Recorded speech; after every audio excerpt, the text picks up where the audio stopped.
123 English Channel 123.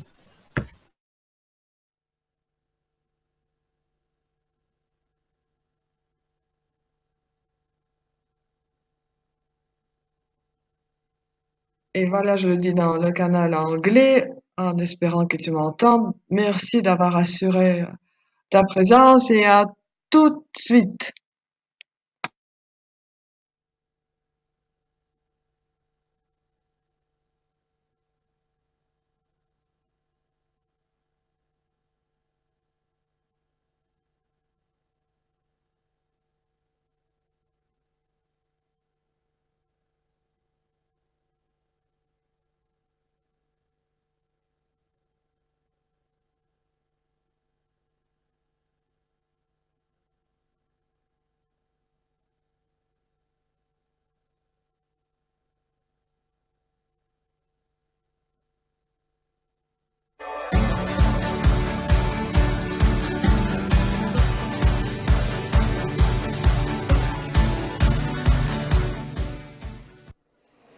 Welcome back, ladies and gentlemen.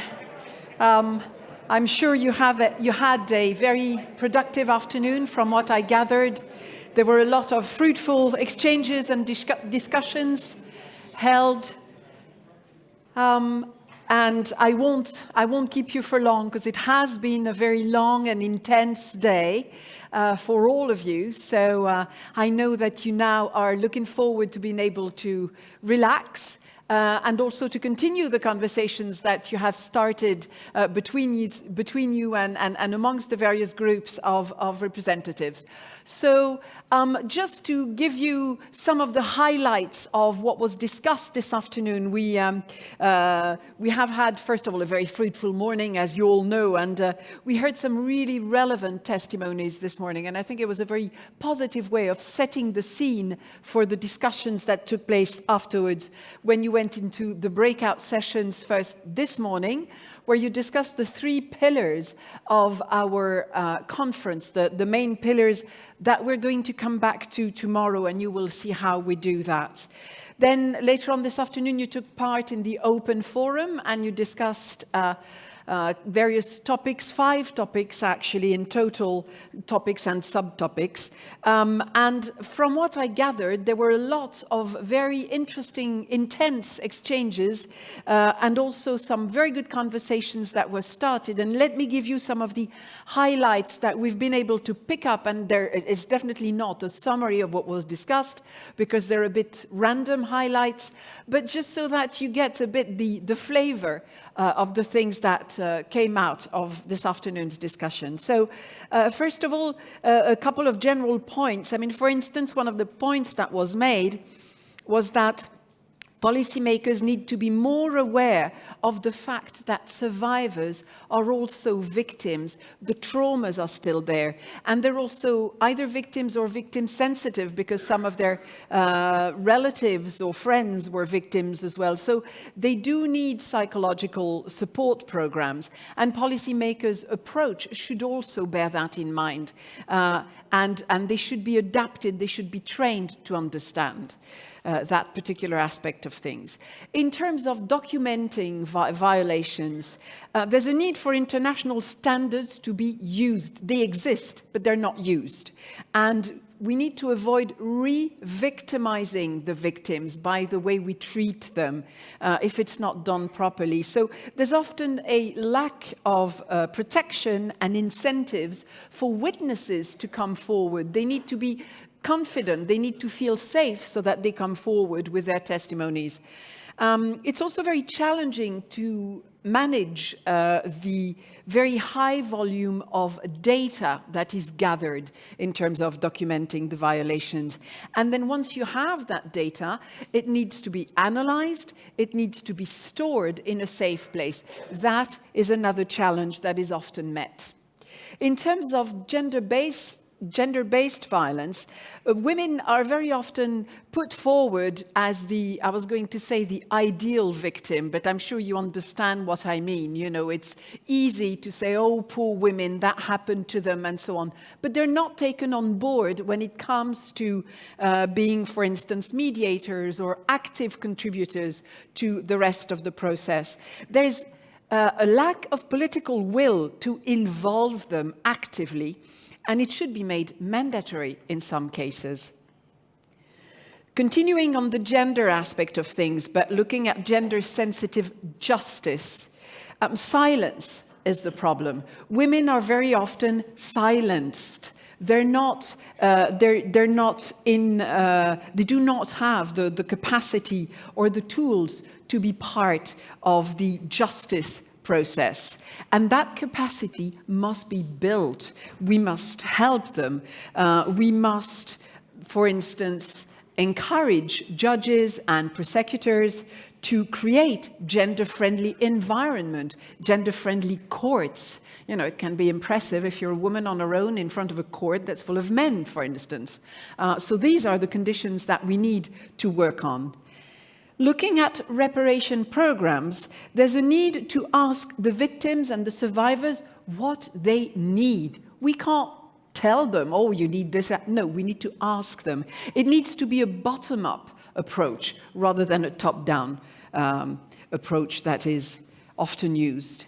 And looking at international justice, the limits of transitional justice were apparently discussed.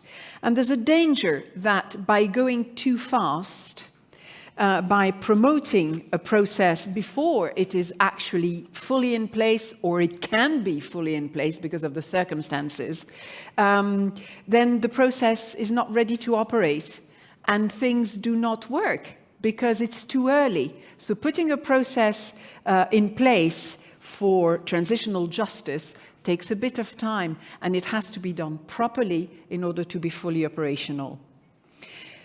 Finally, another thing that we gathered is that we need to think of the challenge of reconciliation and the need to offer guarantees that the violations are not repeated. And that's easy to say, but it can sometimes take a very long time. We also need to make sure that in that context, civil society organizations and human rights defenders are equipped with adequate resources, whether they are financial or human resources. So these are some of the highlights that we have picked, as I said, a bit at random, but it just gives you a flavor of how intense the discussions were and how involved all of you were. And I'm sure in some of these discussions, I didn't take the tour of all the rooms, but I'm sure that from what I heard, some of the discussions were very passionate. That's what we want, so continue on that track for tomorrow. Now, I would like to give the floor to Commissioner Jutta Urpilainen. She is in charge of international partnerships. She could not be with us tonight, but she sent us a video recorded message. So let's listen to the Commissioner. Dear friends, human rights defenders are heroes. You risk your lives to protect people, monitor human rights violations, and hold those who breach them accountable. When many people would give up or give in, you fight. The EU is determined to support you further in 3 ways. First, by defending fundamental freedoms. Freedom of expression and freedom of assembly and association are increasingly under attack. And we see around the world people mobilized not to let this happen, in particular, young people. Later this month, as part of our new Youth and Women in Democracy initiative, which we announced in the first ever Youth Action Plan, we will launch a call for proposals to boost youth activism. The objective is to equip young activists and leaders to protect themselves and prevent human rights abuses during peaceful protests. Second, with lifeline support. Courageous individuals defending universal rights, including in the most dangerous and difficult of contexts, can count on the protection of the European Union. Since 2015, the EU Human Rights Defenders mechanism has assisted over 55,000 human rights defenders and their family members at risk in over 120 countries. Given the increasing needs and requests, we doubled our support for the renewed programme to 30 million euros for the next 4 years. It provides long-term support, psychosocial assistance and enhanced legal protection, allowing for quick action in crisis situations. Third, through better monitoring, we will set up a new 20 million euro impunity observatory to help ensure that war crimes and crimes against humanity do not go unpunished.